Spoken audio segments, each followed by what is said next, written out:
తగ్గేదేలే. వెళ్ళి అలా కూర్చోండి, వస్తాను. థ్యాంక్స్. మళ్ళీ మాట మార్చావు కదా. నువ్వు మాట మీద ఉంటావు, నాకు తెలుసు. త్వరగా వచ్చాయి.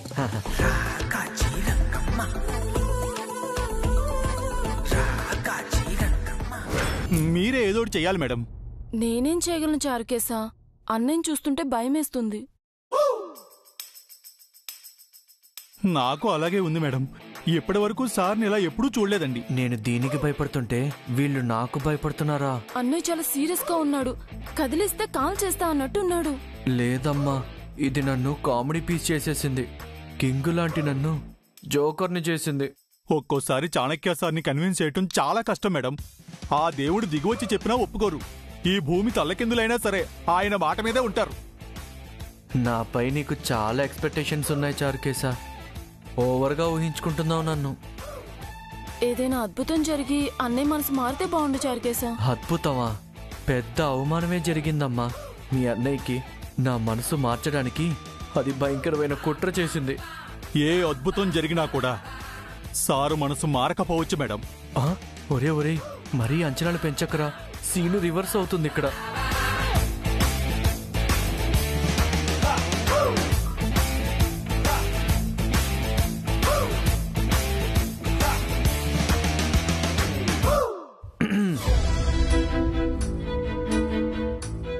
అదిగో మీ అన్నయ్య గారు వచ్చారు మేడం.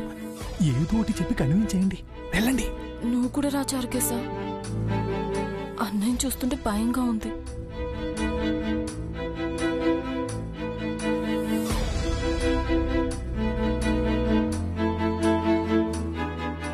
అన్నయ్య.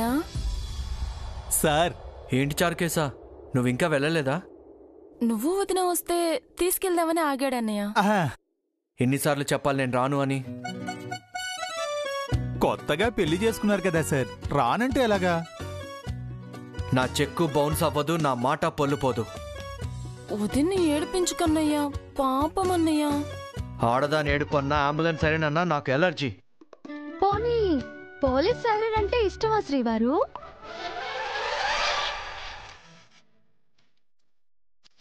ఇదేంటి ఇందాక ఒకలా ఇప్పుడు ఒకలా మాట్లాడుతుంది? వీళ్ళ ముందు నన్ను ఫూల్ని చేయదు కదా. పోలీస్ సైరన్ ఏంటోదినా? చెప్పమంటారా నాథా?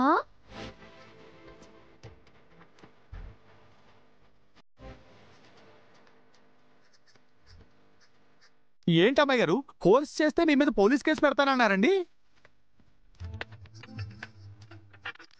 నీకు అలా అర్థమైందేంట్రా? అది చేసే ధైర్యం ఎవరికుంది నాథా? కరుణించి నన్ను మా పుట్టింటికి తీసుకువెళ్ళండి. మన పెళ్ళయ్యాక నేను మిమ్మల్ని అడిగిన మొట్టమొదటి కోరికండి ఇది. ప్రేమతో తీర్చండి. కలకంట గనక కన్నీరు ఒలికినా అది మీకు క్షేమం కాదు. మీ సహధర్మచారిణిని, మీ వంశాభివృద్ధికి పాటు పడాల్సిన దానిని, మీ కీర్తిని నలుదిక్కులా విస్తరింపాలని, తిరువేధుల్లో మీ పేరు మారు మ్రోగాలని కోరుకుంటున్న దాన్ని.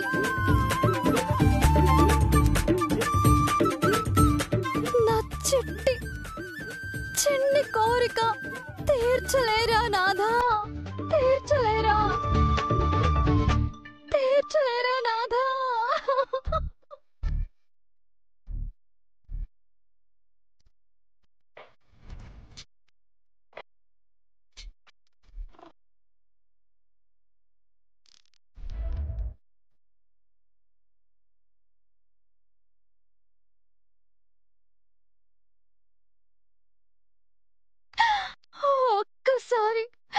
ఒక్కసారి నన్ను మా ఇంటికి తీసుకువెళ్ళండి స్వామి. ఆ తరువాత మీతో అడవులకైనా వస్తాను. అష్ట కష్టాలు పడమన్నా పడతాను. అగ్ని ప్రవేశం చేయడానికి కూడా సిద్ధంగా ఉన్నాను. నా మొర ఆలకించండి నాథా, ఆలకించండి, ఆలకించండి. ఇంతకంటే ఎక్కువగా ఎవరూ బ్రతిమలాడలేరు సార్. ఆ సీతమ్మ కూడా శ్రీరాముణ్ణి ఇంతలా వేడుకుని ఉండదండి. ఇది ఆ సీతమ్మ డైలాగ్లే చెప్తుందిరా. ఈ గ్యాప్ లో లౌకుశ సినిమా చూసినట్టుంది. ఇంకా నీ మనసు కరగకపోతే అది గుండె కాదన్నయ్య, రాతి బండ. నువ్వు మనిషివి కాదు, రోబోవి. నీ ఒంట్లో రక్త మాంసాలు లేవు, నట్లు బోల్ట్లే ఉన్నాయి. ఆపు చెల్లమ్మా. అంతకు మించి ఒక్క మాట మాట్లాడినా నేను అన్నయ్యనే కాదు. అన్నయ్య, తన మాటను మన్నిస్తున్నాను సార్. తనను పుట్టింటికి పంపిస్తున్నాను.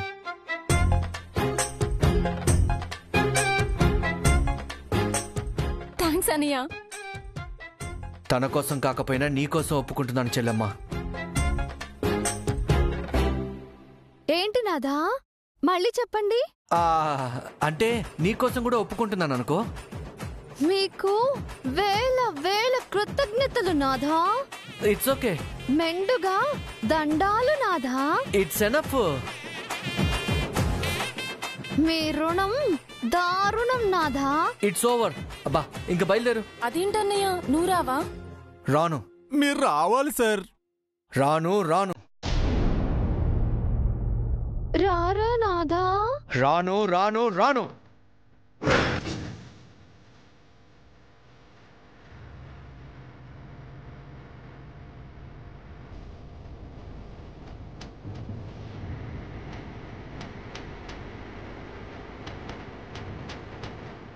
మీరు నిజంగానే రారేమోనని భయపడ్డాను సార్.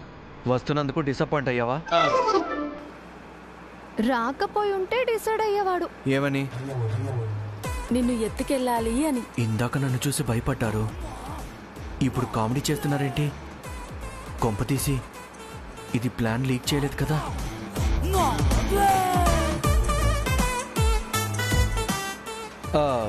నాకు లేడీస్ని బాధ పెట్టడం ఇష్టం ఉండదు.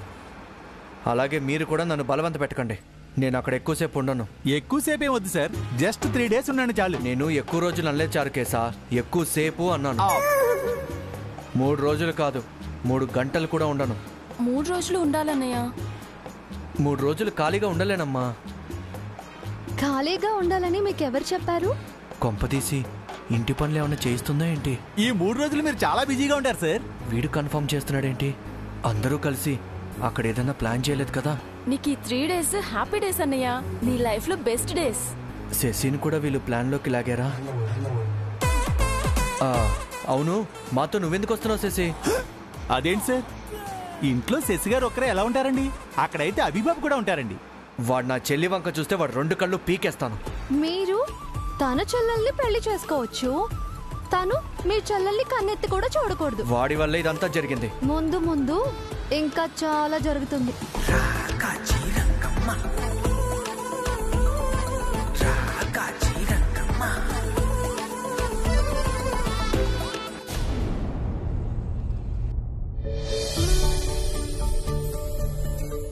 కల్పన, కల్పన. ఏంటి బామ్మగారు? ఏంటంటావేంటి? వాళ్ళొచ్చే టైం అయింది. హారతది రెడీ చేసావా? అదిగో శాంతమ్మ సిద్ధం చేస్తోంది. పొద్దున్నుంచి ఒకటే అడావిడి చేస్తున్నారండి బామ్మగారు. గుమ్మం దాకా వచ్చినట్టు ఇంట్లోకి రాడా ఏంది? నీకింకా నిద్రమత్తు దిగలేదా ప్రసాదు? పొద్దున్నే నిద్ర లేపి మార్కెట్కి పంపించారు. బోలెడంత బరువుతో వచ్చాను, ఒక్కళ్ళన్న నా భారం దించలేదు. నిద్ర సరిగ్గా లేక ఆవలింతలు వస్తుంటే నిద్రపోతున్నావా ప్రసాదు అంటావా? నా కష్టాలను గుర్తించరా బామ్మగారు? గుర్తించాం కాబట్టే ఇంటల్లుండి చూసుకునే బాధ్యత ఇంటల్లుడిగా మీకు అప్పగించామన్నయ్య గారు. తాజా అల్లుడు వచ్చేటప్పటికి నేను మాజీనయ్యానా చెల్లెమ్మా? అలా అని కాదు ప్రసాదు, పెళ్ళయ్యాక మొదటిసారి దివ్య ఇంటికొస్తుంది. ఇంటలుడు వస్తున్నారు, వారికి ఎలాంటి లోటుపాట్లు జరగకూడదు కదా.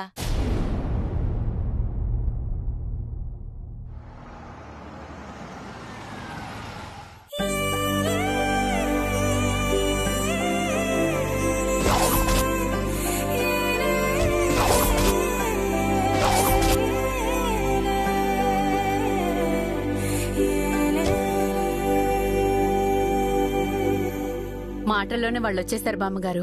దివ్యకి 100 ఏళ్ల ఆయుష్.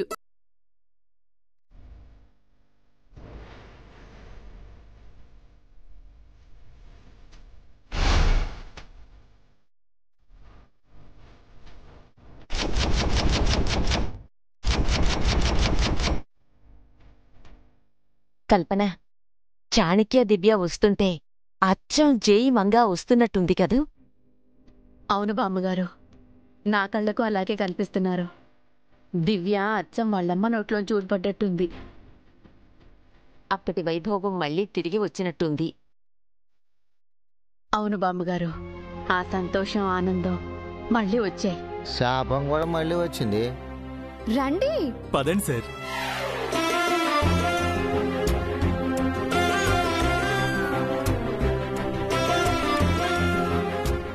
రండి బాబు, ప్రయాణం సాఫీగా జరిగిందా? ఏ ఇబ్బంది లేదు కదా? ఏ ఇబ్బంది రాకూడదనే బామ్మగారు మన కారులో తీసుకొచ్చాను.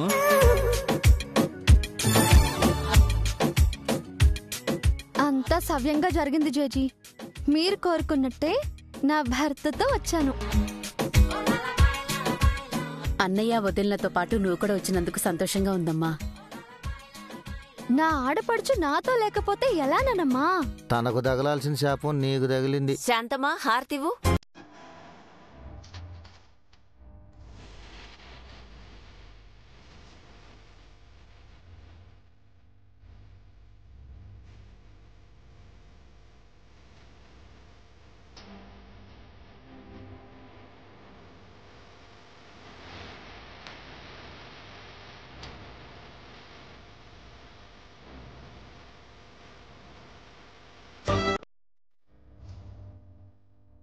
లోపలికి రండి బాబు.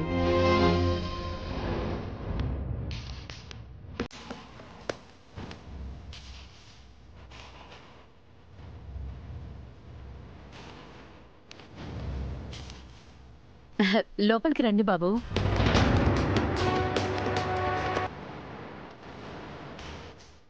ఏవండి, పదండి. అన్నయ్య లోపలికి రమ్మంటున్నారు. పదండి సార్.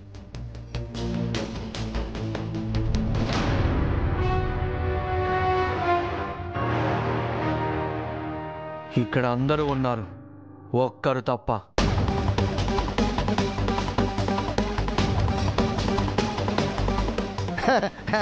ఓ మావిడే కదా బాబు. నాపై అలిగి మా ఇంటికి వెళ్ళింది. త్వరలోనే వచ్చేస్తుందిలే. నేను చెప్తుంది నా బామ్మర్ది గురించి. ఎక్కడ తను? లోపలున్నాడు బాబు. బావ ఇంటికొస్తే బావమరిది రిసీవ్ చేసుకోవాలని తెలీదా? అంటే బాబు అది పిలవండి ఆంటీ. అబ్బో, గుమ్మం దగ్గరే గొడవ వేసుకునేటట్టున్నాడుగా.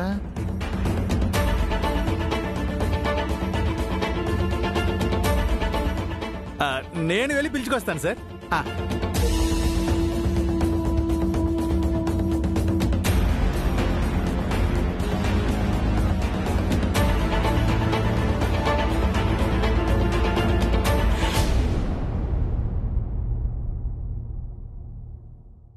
అమావాస్య ఘడియలు రాబోతున్నాయి. అవి వెళ్ళిపోయే వరకు జాగ్రత్త. ఆదమరిస్తే ఆయువు ఉండదు.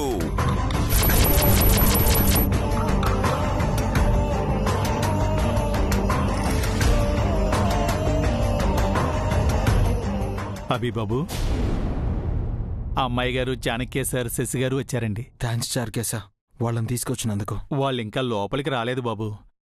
మీరొచ్చి పిలవాలని చాణక్య సార్. అంటే మీరు పిలిస్తే బాగుంటుందని అందరూ అంటున్నారండి. ఎలా పిలవమంటావు చార్కేశా? మా పిన్ని చెప్పింది నిజమే.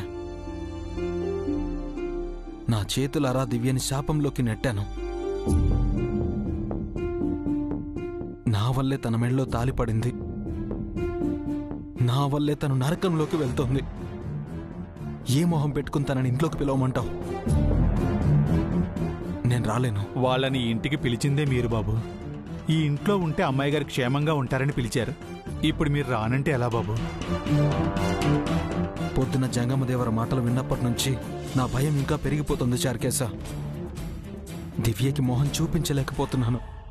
అర్థం చేసుకో.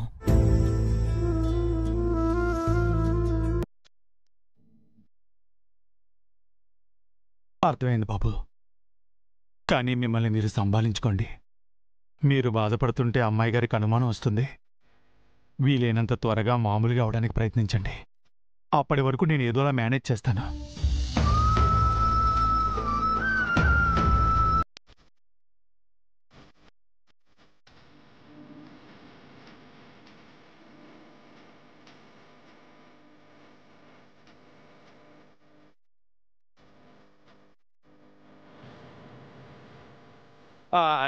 ఏమిటి సార్, మీరు ఇంకా బయటే ఉన్నారా? లోపలికి రండి సార్. రండి అమ్మాయి గారు, రండి శశి గారు. అతి తెలివితేటలు చూపించకు చారుకేశా. వేర్ ఈస్ మై బామ్మర్ది? అంటే సార్, ఆ హబీబాబు ఇంట్లో మీకు అరేంజ్మెంట్స్ అవి చేస్తున్నారండి.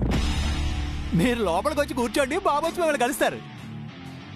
అవును బాబు, ఎంతసేపని బయటే ఉంటావు? ఎంతసేపైనా వెయిట్ చేస్తాను బామ్మగారు. నా బావమర్ది రావాలి. అన్నయ్య ప్లీజ్, అనవసరంగా సీన్ క్రియేట్ చేయకు. నీకు తెలియదు శశి, నిన్ను పెళ్లి చేసుకోమని అడిగినందుకు ఇదే ఇంట్లో నుంచి వాడు నన్ను గెట్ అవుట్ అన్నాడు.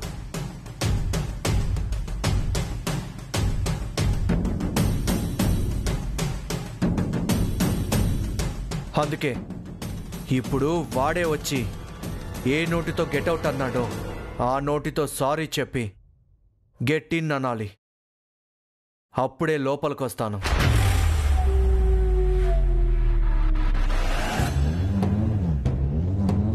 వాయమ్మో, పాపం బాగా హర్ట్ అయినట్టున్నాడు కదా. జరిగింది ఏదో జరిగిపోయింది సార్. మంచి మనసుతో అమ్మాయి గారిని అంగీకరించారు. పెద్ద మనసుతో ఇంట్లోకి రండి. నాకంటూ ఒక పరువు, ప్రతిష్ట, గౌరవం ఉన్నాయి చారుకేశా. ప్రతిసారి వాటిని నేను తాకట్టు పెట్టలేను. ముఖ్యంగా చీ కొట్టించుకున్న చోట జే కొట్టించుకోకపోతే నేను వేస్ట్. ఇది నా పంతము ఇంకోటో కాదు, నా సెల్ఫ్ రెస్పెక్ట్.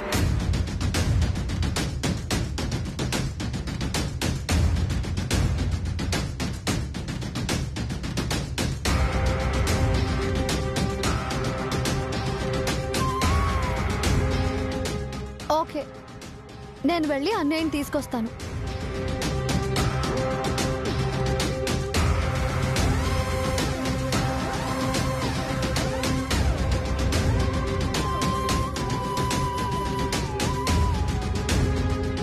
ఎవరిని ఫేస్ చేయడానికి అభిబాబు బాధపడుతున్నారో వారే వెళ్తున్నారు.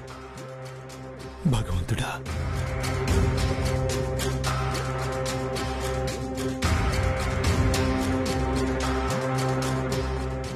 అన్నయ్య,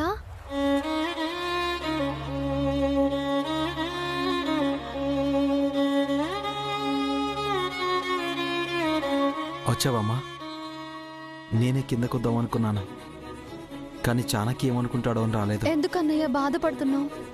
బాధ బాధ ఏంటమ్మా? నేను సంతోషంగానే ఉన్నాను. సంతోషం ఎక్కడుందన్నయ్య? నీ కళ్ళల్లో జారితే తుడుచుకున్న కన్నీళ్లు కనిపిస్తున్నాయి. నీ మొహంలో కళ లేదు, నీ నవ్వులో జీవం లేదు. అదేం లేదమ్మా, కంట్లో ఏదో నలకపడితేనూ తుడిచేసుకున్నాను అంతే. అబద్ధం చెప్పకన్నయ్య. నా పెళ్లి గురించే బాధపడుతున్నావు కదా? ఎందుకమ్మా? ఏమైంది ఇప్పుడు? జరగాల్సిన రీతిలో జరగలేదన్న కొరత తప్ప చాణక్యకి ఏం తక్కువ? అందంగా ఉంటాడు, చదువుకున్నాడు, ఆస్తుంది, దురలవాట్లు ఏమీ లేవు. ఏదో తన చెల్లెల్ని నేను పెళ్లి చేసుకోలేదన్న కోపం తప్ప మనం అంటే ద్వేషం లేదు. నిన్ను చాలా బాగా చూసుకుంటాడమ్మా. దాని గురించి వదిలే, నీ గురించి చెప్పు. నువ్వెందుకు శశిని పెళ్లి చేసుకోలేదు? నా మెళ్ళో తాళి పడ్డప్పటి నుంచి నీ కళ్ళల్లో ఆ కన్నీళ్ళెందుకు? దేనికి భయపడుతున్నావు అన్నయ్య? ఎందుకు మాతో హోమం చేయించావు?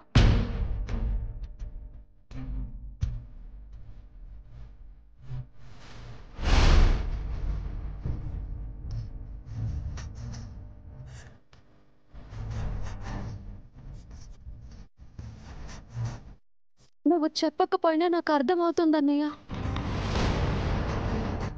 నిన్న గుళ్ళో నువ్వు చేయించిన హోమం నా కోసమేనని నాకు అర్థమైంది. ఎందుకన్నయ్యా? పెళ్ళయ్యాక వ్రతాలు హోమాలు చేయిస్తే మంచిదంట కదమ్మా.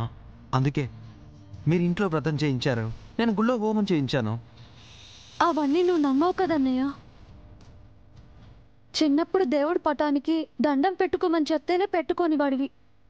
ఇప్పుడు నీ నమ్మకాన్ని పక్కన పెట్టి గుడికొచ్చి హోమం చేయించావు. ఏమైందన్నయ్య? దేని గురించి? దేవుణ్ణి తిడితే పాపం కానీ పూజిస్తే పుణ్యమే కదమ్మా, తప్పేముంది? లేదన్నయ్య, ఎక్కడో తప్పు జరుగుతుందని నాకు అనిపిస్తోంది. ఏ తప్పు జరగదమ్మా, జరగనివ్వను కూడా. నిన్ను బాగా చూసుకుంటానని అమ్మకి మాటిచ్చాను, చూసుకుంటానమ్మా. మనం కవల పిల్లలమన్నయ్య. ఇప్పుడు మన అమ్మా నాన్నలు లేరు. నన్ను నువ్వే చూసుకోవాలి.